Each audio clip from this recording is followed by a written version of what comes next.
তাপ সংক্রান্ত আলোচনার আমাদের দ্বিতীয় দিন। আজ আমরা আলোচনা করব মূলত তাপ বা হিট নিয়ে, এবং এখানে যে সব বিষয়গুলো আমরা আলোচনা করবো সেই বিষয়গুলো আমি ডান দিকে খুব সুন্দর করে লিখে রেখেছি, যাতে তোমরা যখন এই ভিডিওটা দেখবে তখন যেন তোমাদের অসুবিধা না হয় যে আজকে আমরা কোন পার্টটা আলোচনা করছি এবং কীভাবে আলোচনা করছি সেই ম্যাপটা আমি ডান দিকে তৈরি করে রেখেছি। সেই ম্যাপ অনুযায়ী আমি আলোচনা শুরু করবো। তাহলে আজকে আমাদের ডিসকাশনটা মূলত তাপ বা হিট নিয়ে। হিট বা তাপ হচ্ছে এক প্রকারের energy, one kind of energy. কোনো একটা বডিকে যদি আমি হিট দিই তাহলে তার এনার্জিটা ইনক্রিজ হয়, এবং যদি কোনো একটা বডি থেকে হিট নিয়ে নিই তাহলে তার এনার্জিটা ডিক্রিজ হয়। এই যে হিটের দেওয়া বা হিট নেওয়ার ফলে এনার্জি ইনক্রিজ বা ডিক্রিজ হলো, সেই ইনক্রিজ বা ডিক্রিজটার রেজাল্টটা আমরা যদি দেখি তাহলে আমরা সেই রেজাল্ট অনুযায়ী আমরা হিটকে তিন ভাগে ভাগ করতে পারবো। তার মানে আমরা বলতে পারি যে তাপ বা হিট হচ্ছে তিন প্রকার। কী কী সেই প্রকারভেদগুলো? তাহলে আমরা প্রথমেই বলবো প্রথম প্রকারের হিট বা তাপ হচ্ছে বোধগম্য তাপ বা সেন্সিবল হিট। দেখো নামের মধ্যেই আছে সেন্সিবল, অর্থাৎ যাকে আমি সেন্স করতে পারবো বা যাকে আমি বোধ করতে পারবো বা বুঝতে পারবো। আমরা কি জানি তাপের প্রভাবে কোনো একটা বস্তুর উষ্ণতার পরিবর্তন হয়, তার মানে there is a change in temperature due to heat. তাহলে কোনো একটা বডিকে যদি আমি হিট দিই তাহলে তার টেম্পারেচারটা ইনক্রিজ করবে, আর যদি কোনো একটা বডি থেকে হিট নিয়ে নিই তাহলে তার টেম্পারেচারটা ডিক্রিজ করবে।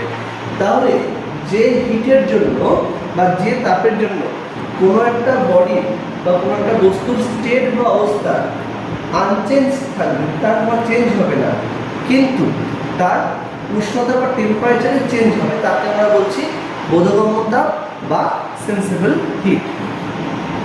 আবার কখনো কখনো দেখা যায় যে আমি একটা বডিকে হিট দিলাম এবং সেই হিট বা তাপের প্রভাবে তার টেম্পারেচারটা সেম থাকলো, কিন্তু তার স্টেটের চেঞ্জ হলো, দ্যাট মিনস তার অবস্থার পরিবর্তন হলো। কেমন হতে পারে?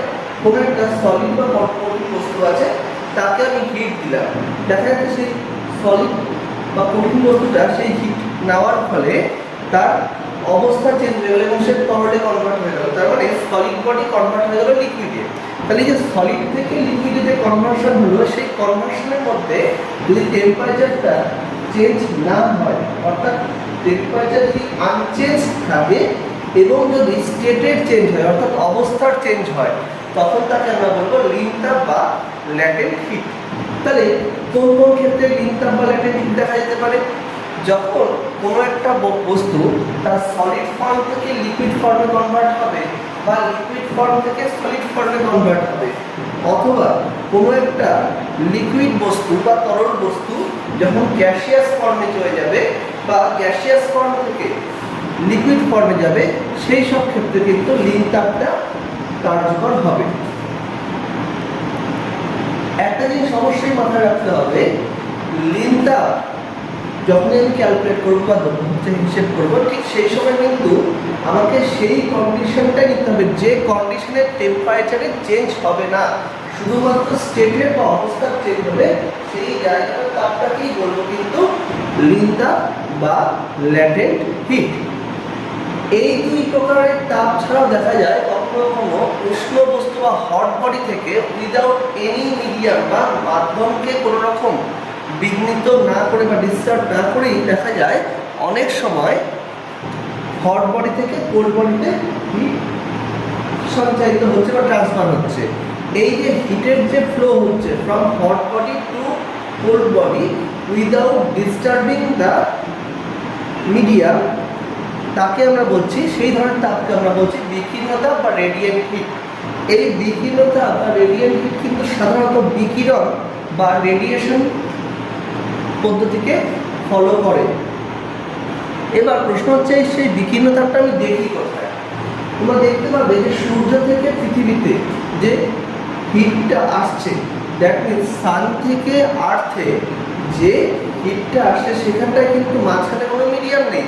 হয়তো পৃথিবীর ওপরে কিছুটা বায়ুমণ্ডল আছে, কিন্তু তারপরে তো আমার মধ্যে মিডিয়াম নেই, সেই সব জায়গার মধ্যে দিয়ে হিট আসতে পারছে। তার মানে এই যে বিকিরণ তাপের ক্ষেত্রে হিট যে আসছে সেখানে কিন্তু হিট তার ইলেকট্রোম্যাগনেটিক নেচার বা তড়িৎচুম্বকীয় ধর্মের সাহায্যে মাধ্যম নেই তবুও আসতে পারছে, এই ধরনের হিটকে আমরা বলছি বিকিরণতা বা রেডিয়েন্ট হিট।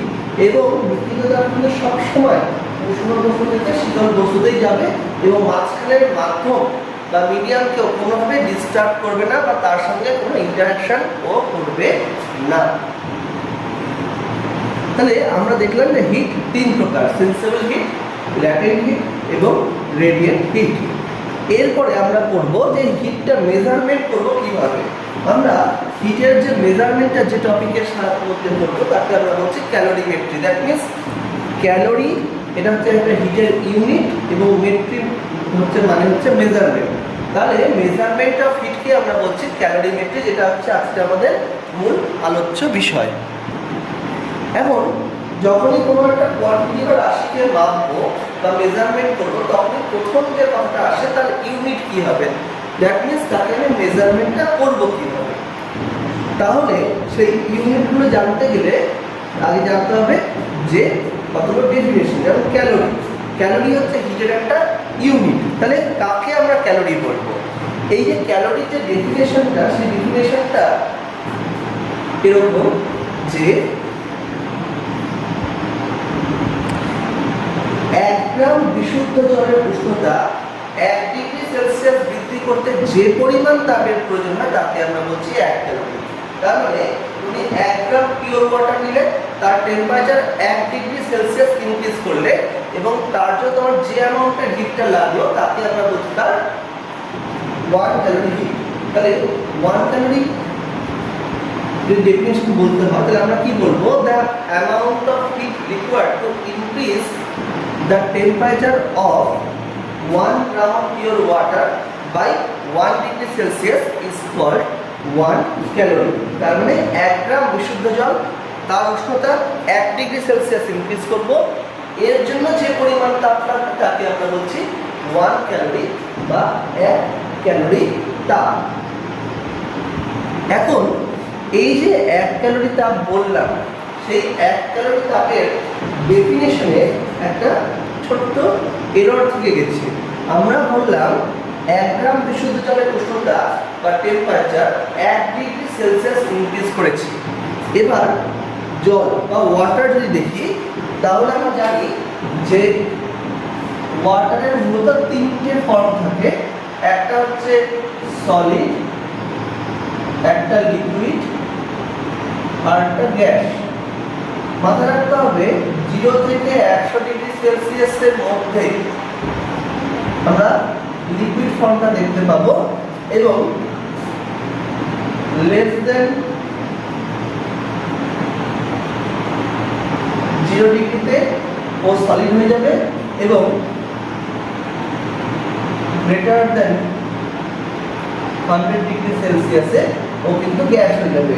যদিও আমি এই যে 0 ডিগ্রি সেলসিয়াস বললাম, 0 ডিগ্রি সেলসিয়াস থেকে যখন আমি 80 ক্যালোরি করে হিট নিতে থাকবো তখন কিন্তু লিকুইডটা সলিডের ফর্ম হয়ে যাবে এবং সলিড বা আইস থাকার সময় কিন্তু অনেক সময় তার টেম্পারেচারটা 0 ডিগ্রি সেলসিয়াস হতে পারে। আবার ভেপার যদি বলা হয়, সেই ভেপারের টেম্পারেচারও কিন্তু অনেক সময় 100 ডিগ্রি সেলসিয়াস হতে পারে। ব্যাপারটা হচ্ছে লিকুইডকে 1 গ্রাম ওয়াটারকে 100 ডিগ্রি সেলসিয়াস টেম্পারেচারে রেখে তার মধ্যে দিয়ে আমি 540 ক্যালোরি হিট দিই, তাহলে কিন্তু সে ভেপারে কনভার্ট হয়ে যায় এবং সেই অবস্থাতেও তার টেম্পারেচার কিন্তু 100 ডিগ্রি সেলসিয়াসে থাকে। বিকজ দিস ইজ এই যে সলিড থেকে যে লিকুইডে যাচ্ছে বা লিকুইড থেকে গ্যাসে যাচ্ছে, এই জায়গাটাই কিন্তু ল্যাটেন্ট হিট কাজ করে। এই জায়গাটাতে ল্যাটেন্ট হিটটা কাজ করে এবং বাই ডেফিনেশন অফ ল্যাটেন্ট হিটের যতক্ষণ এফেক্টিভ থাকবে ততক্ষণ কিন্তু টেম্পারেচারটা আনচেঞ্জ থাকবে, শুধু স্টেটের চেঞ্জ হবে। এবার আমি আসি লিকুইড। এই যে লিকুইড বা ওয়াটার যে বলা হচ্ছে, সেই ওয়াটার কিন্তু আমরা পাবো হচ্ছে 0 ডিগ্রি সেলসিয়াস থেকে 100 ডিগ্রি সেলসিয়াস। দ্যাট মিনস এর মাঝে 100 নাম্বার অফ 1 ডিগ্রি সেলসিয়াস আমি পেতে পারি। তাহলে আমি কোন 1 ডিগ্রি সেলসিয়াসটা ইনক্রিজ করবো? আমি যে 1 ক্যালোরি ডেফিনেশনে বলছি যে 1 গ্রাম পিওর ওয়াটারের টেম্পারেচার 1 ডিগ্রি সেলসিয়াস ইনক্রিজ করবো, তার জন্য যে হিটটা পেলো তাকে 1 ক্যালোরি বলছে। তাহলে এখানটায় যে বলা হচ্ছে 1 ডিগ্রি সেলসিয়াস ইনক্রিজ করছি, 1 ডিগ্রি সেলসিয়াসটা কোন 1 ডিগ্রি সেলসিয়াস? আমি 0 ডিগ্রি সেলসিয়াস থেকে 1 ডিগ্রি সেলসিয়াস করলে আমি 1 ডিগ্রি সেলসিয়াস টেম্পারেচার চেঞ্জ হলো, অথবা 1 ডিগ্রি সি থেকে 2 ডিগ্রি সি ক্ষেত্রেও কিন্তু 1 ডিগ্রি সেলসিয়াস চেঞ্জ হলো। আবার ইকুয়ালি আমি বলতে পারি 22 ডিগ্রি সেলসিয়াস থেকে 23 ডিগ্রি সেলসিয়াস চেঞ্জটাও কিন্তু 1 ডিগ্রি সি। ঠিক তেমনভাবে 95 ডিগ্রি সি থেকে 96 ডিগ্রি সিতে যদি আমি টেম্পারেচারটা ইনক্রিজ করি 1 গ্রাম পিওর ওয়াটারে, সেক্ষেত্রেও কিন্তু 1 ডিগ্রি চেঞ্জ হলো, 1 ডিগ্রি সেলসিয়াসে চেঞ্জ হলো। তাহলে আমি যে ডেফিনেশনে 1 ক্যালোরি ডেফিনেশনে বলেছি 1 গ্রাম পিওর ওয়াটারের টেম্পারেচার 1 ডিগ্রি সেলসিয়াস ইনক্রিজ করতে যে হিট লাগে তাকে 1 ক্যালোরি বলা হচ্ছে। এবার যখন সেই মেজারমেন্টটা করা হলো তখন দেখা গেল যে each and every 1 degree Celsius, অর্থাৎ 0 থেকে 1 বা 1 থেকে 2 এরকম প্রত্যেকটা 1 ডিগ্রি সেলসিয়াস টেম্পারেচার চেঞ্জ হতে ওয়াটারের ক্ষেত্রে ডিফারেন্ট অ্যামাউন্ট অফ হিট লাগছে। তাহলে এই যে 1 ক্যালোরি বলছি তার ভ্যালুটা কিন্তু তখন ডিফারেন্ট হয়ে যাচ্ছে। তাহলে আমরা কি করব? তখন আমরা হিসেব করলাম যে mean calorie, mean that means average. আমরা এবার দেখব mean calorie. Mean means average. Mean calorie আমরা কি করলাম? 1 গ্রাম পিওর ওয়াটার নিলাম।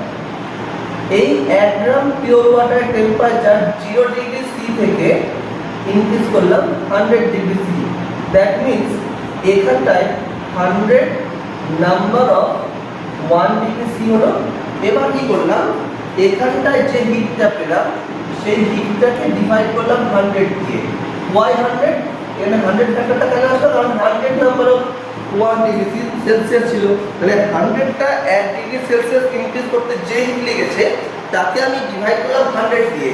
তাহলে আমি পেয়ে গেলাম for average value of heat required to increase 1 degree Celsius temperature, মানে আমি পেয়ে গেলাম 100 ডিগ্রি সেলসিয়াস যখন আমি হিট টেম্পারেচারটা চেঞ্জ করছি তখন যে অ্যামাউন্টের হিটটা লেগেছে তাকে আমি 100 দিয়ে ডিভাইড করে দিই, তাহলে আমি পেয়ে যাব অ্যাভারেজ ভ্যালু। কোন অ্যাভারেজ ভ্যালু? যে প্রতি এনি 1 ডিগ্রি সেলসিয়াস দিয়ে ইনক্রিজ করি তখন আমার কতটা হিট লাগতে পারে বাই অ্যাভারেজ বা ইন অ্যাভারেজ, সেটাই হচ্ছে আমি পেয়ে গেলাম কিন্তু এই ভ্যালুটা যে হিট ডিভাইডেড বাই 100। একে আমরা বলছি মিন ক্যালোরি। এখন মিন ক্যালোরি যদি ক্যালকুলেট করতে হয় তাহলে আমাকে দেখতে হবে যে ওয়াটার নেব, তার টেম্পারেচার 0 ডিগ্রি সেলসিয়াস থেকে ইনক্রিজ করে 100 ডিগ্রি সেলসিয়াস অবধি নিয়ে যাব। This is a very long procedure, দীর্ঘমেয়াদী প্রক্রিয়া। তাহলে আমি কি করে এটাকে শর্ট করব? তখন আমি কি করলাম যে আমি একটু 1 গ্রাম পিওর ওয়াটার নিলাম এবং তার টেম্পারেচারটা চেঞ্জ করতে শুরু করলাম এবং প্রত্যেকটা চেঞ্জের ক্ষেত্রে আমি হিটটা মেজার করতে শুরু করলাম। এবার আমি দেখলাম যে সময় আমি ওয়াটারের টেম্পারেচারটা 14.5 ডিগ্রি সেলসিয়াস থেকে চেঞ্জ করে 15.5 ডিগ্রি সেলসিয়াস নিয়ে গেলাম, এখানে যে অ্যামাউন্টের হিটটা লাগলো সেই হিটটাই মিন ক্যালোরির সঙ্গে সমান হচ্ছে। দ্যাট মিনস আমি মিন ক্যালোরি ক্যালকুলেট না করে যদি ওয়াটারের টেম্পারেচার 14.5 ডিগ্রি সেলসিয়াস থেকে 15.5 ডিগ্রি সেলসিয়াসে ইনক্রিজ করি তখনও কিন্তু আমি অ্যাভারেজ ভ্যালু অফ যেটা হচ্ছে ক্যালোরি ছিল বা মিন ক্যালোরি তার ইকুয়াল আমি হিটটা পেয়ে যাচ্ছি। দ্যাট মিনস যদি আমি মিন ক্যালোরি ক্যালকুলেট না করে ওয়াটারের টেম্পারেচার 14.5 ডিগ্রি সেলসিয়াস থেকে 15.5 ডিগ্রি সেলসিয়াস ক্যালকুলেট করি আমি তাহলে সেম ভ্যালুটা পাবো। তাহলে একেই বলা হচ্ছে 15 ডিগ্রি ক্যালোরি। এবার 15 ডিগ্রি ক্যালোরির ডেফিনিশনটা কী হবে?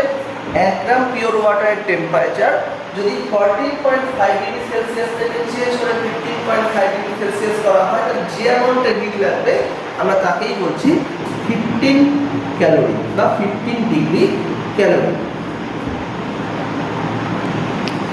এসআই সিস্টেমে হিটের ইউনিট হচ্ছে জুল। জুলটা মেনলি মেকানিক্যাল এনার্জি বা ওয়ার্কের হচ্ছে একটা ইউনিট। তাহলে আমি যদি 1 joule that means 1 Newton force apply করে যদি আমি 1 মিটার ডিসপ্লেসমেন্ট করতে পারি দেন আমি বলবো যে ওয়ার্ক ডান হয়েছে 1 জুল। তার মানে তোমার যেটা বডি ছিল সেই বডির উপরে তুমি 1 নিউটন ফোর্স অ্যাপ্লাই করলে এবং সেই বডিটাকে তুমি 1 মিটার সরিয়ে দিলে দ্যাট মিন্স তার ডিসপ্লেসমেন্ট হলো 1 মিটার। তাহলে যে ওয়ার্ক ডানটা হলো work done means force into displacement, তাহলে 1 নিউটন ইনটু 1 মিটার তাকে আমরা বলছি 1 জুল। তাহলে 1 joule means 1 newton into 1 metre. তাহলে এই জুলটাও কিন্তু হিটের একটা ইউনিট। এইবার প্রশ্ন হচ্ছে জুলের সঙ্গে ক্যালোরি রিলেশনটা। তাহলে জুলের সঙ্গে ক্যালোরি রিলেশন হচ্ছে 1 calorie equal to 4.186 joule, that is 1 joule is equal to 1/4.186 calorie। এই যে 4.186 কে আমরা সিম্পলি 4.2 দিয়ে রিপ্রেজেন্ট করতে পারি। তাহলে আমরা কি বলতে পারি, আমাকে যদি 1 ক্যালোরি হিট তৈরি করতে হয় তাহলে আমাকে 4.186 জুল ওয়ার্ক ডান করতে হবে। আর আমি যদি 4.186 জুল ওয়ার্ক ডান করি এবং সেই ওয়ার্ক ডানটাকে যদি আমি হিটে কনভার্ট করি তখন আমি এই ওয়ার্ক ডান থেকে হিট পাবো 1 ক্যালোরি। তার মানে আমি যদি ওয়ার্ক ডানকে হিটে কনভার্ট করি বা হিটকে যদি ওয়ার্ক ডানে কনভার্ট করি তাহলে আমাদের ইন্টার রিলেশনটা শো করছে এই 4.186 জুল ইকুয়াল টু 1 ক্যালোরি।